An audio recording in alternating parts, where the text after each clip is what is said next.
सबसे पहले राम जी कैकेयी मैया से जाके मिले।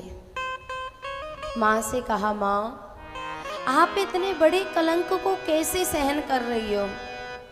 मुझे पता है अयोध्या में कोई आपसे बात नहीं करता होगा।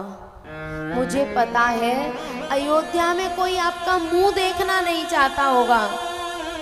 आप इतने बड़े कलंक को कैसे सहन कर रही हैं? प्यारे, ये जो कैकेयी है ना, ये राम जी से सबसे ज्यादा प्रेम करती थी, सबसे ज्यादा। और वास्तव में वात्सल्यमयी माँ है, करुणामयी माँ है, लेकिन फिर भी इनको राम से अलग होना पड़ा। पता है, राम जी जब छोटे थे ना तो हमेशा कैकेयी के पास रहते थे, हमेशा। और जब भरत जी आए हैं ना ननिहाल से, तो भरत कैकेयी के महल में इसलिए नहीं गए कि कैकेयी उनकी माँ है।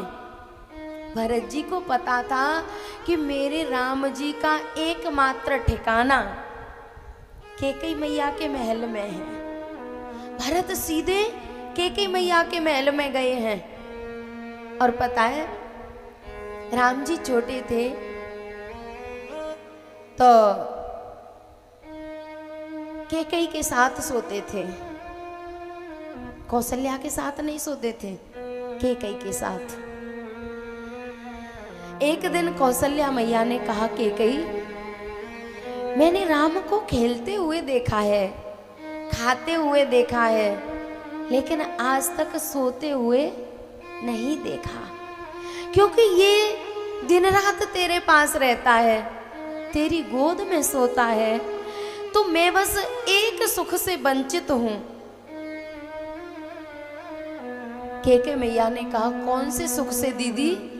बोले, मैंने राम को कभी सोते हुए नहीं देखा। अगर तू कहे तो आज मैं राम को अपने पास सुला लूं? कैकेयी मैया ने कहा, हाँ दीदी, आप आज राम को अपने पास सुला लो और सोते हुए देख लेना। बोले ठीक है। कौशल्या मैया राम जी को लेके अपने कक्ष में, अपने कमरे में और अपने बिस्तर पे लिटा देती हैं। आधी रात हो गई लेकिन राम सोते नहीं। मैया लोरी सुना रही हैं, थपकी लगा रही हैं, लेकिन राम को नींद नहीं आती। इधर से उधर करवट बदल रहे हैं। कौशल्या मैया ने कहा, राम तू सो क्यों नहीं रहा? मैं तुझे सोते हुए देखना चाहती हूं, तू सो जा। राम जी ने कहा, माँ मुझे कैकेयी मैया के बिना नींद नहीं आएगी। मैं कैकेयी मैया के साथ सोता हूं ना, तो मुझे उनके बिना नींद नहीं आ रही, मैं क्या करूं? बोले, मेरे लाडले आज तू मेरे पास सो जा, मैं एक बार सोते हुए तेरे दर्शन कर लूंगी, फिर कल से तू अपनी माँ के पास सोना। लेकिन राम जी को नींद नहीं आती। कौशल्या मैया ने देखा कि ये सोएगा नहीं तो परेशान होगा। मैया उंगली पकड़ के राम को कैकेयी के भवन में छोड़ने जा रही थी। जैसे ही दरवाजे पे पहुंची ना, तो दरवाजे के पीछे से रोने की आवाज आ रही। कोई दरवाजे के पीछे रो रहा है। कौशल्या मैया ने कहा कि यहाँ कौन है, ये कौन रो रहा है? तो जो आवाज आ रही थी ना, वो आवाज आना बंद हो गई। कौशल्या मैया ने दरवाजा खोला। जैसे ही दरवाजा खुला तो पीछे, दरवाजे के पीछे कैकेयी मैया सिसकियां भर रही थी, बैठी बैठी रो रही थी। कौशल्या मैया ने कहा, कैकेयी तू क्यों रो रही है, क्या हुआ?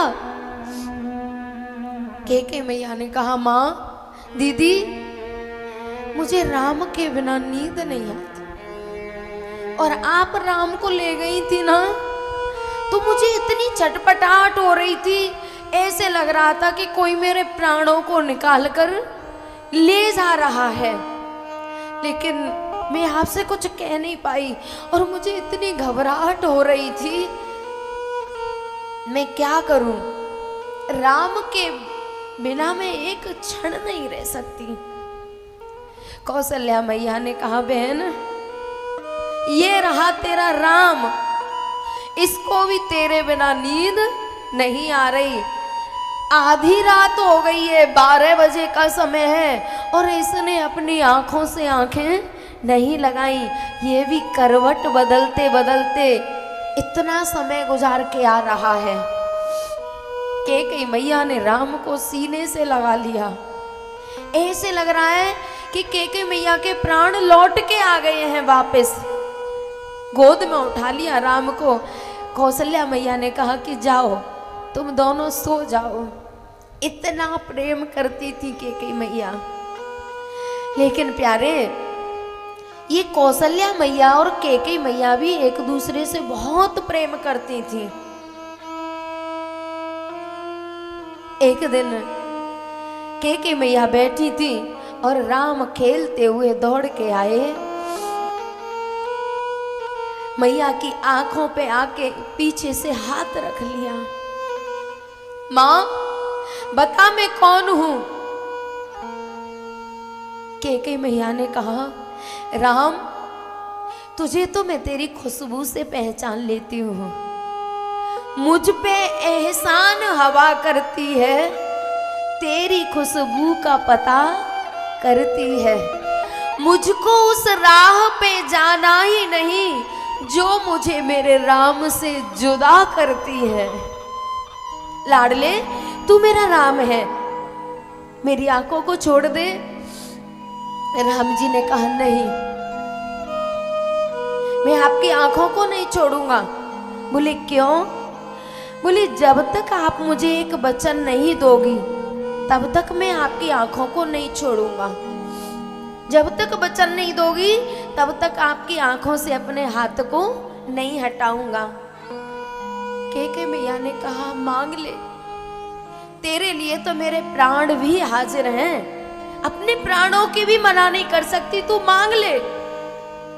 राम जी ने कहा, मां तू मेरी प्यारी मां है ना? कैकेयी मैया ने कहा, देख तुझे जो मांगना है ना वो मांग ले, तू मुझे ऐसे फुसला मत। बता तुझे क्या मांगना है। मां आप मुझे 14 वर्ष के लिए वन में भेज दोगी? कैकेयी ने अपने सीने पे हाथ रख लिया। 14 वर्ष? बोले हाँ। अरे राम मैं तो तेरे बिना 14 घड़ी नहीं रह सकती और तू 14 बरस की बात कर रहा है। राम बिनु कठिन है एक घड़ी बितानी। मेरे लाडले मैं तेरे बिना एक घड़ी जिंदा नहीं रह सकती, मैं ये नहीं कर सकती। माँ मुझे बहुत आवश्यक कार्य है, आप यदि वचन दे दें तो मैं 14 वर्ष के लिए वन में जाना चाहता हूँ। कैकेयी ने कहा, नहीं ये तो तू कौशल्या से मांग ले, सुमित्रा से मांग ले। बोले वो नहीं दे पाएंगे। कैकेयी ने कहा, राम वन में जाने में तुझे प्रसन्नता है? बोले हाँ माँ, मुझे कुछ कार्य करने हैं, उनके लिए मुझे वन में जाना है। तो कैकेयी मैया ने कह दिया, बोले तेरे लिए तो मेरे प्राण भी हाजिर हैं। मैं तुझे वचन देती हूँ, मैं तुझे 14 वर्ष के लिए वन में भेज दूंगी। प्यारे, जो कैकेयी माँ एक रात राम के बिना नहीं सो पाती, वो राम के बिना कैसे रह पाएगी? लेकिन राम की खुशी के लिए, अरे आजकल की जो माँ है ना, वो कैकेयी की तरह अपने सीने पे पत्थर रख लेती हैं। कहती है ना कि बेटा तुम खुश रहो, जहां भी रहो तुम खुश रहो, हमारी कोई बात नहीं है, हम तो अपना जीवन काट लेंगी। प्यारे, जो बलिदान दशरथ जी ने दिया है ना, जो बलिदान कैकेयी ने दिया है ना, वो बलिदान आज घर घर की मां दे रही हैं।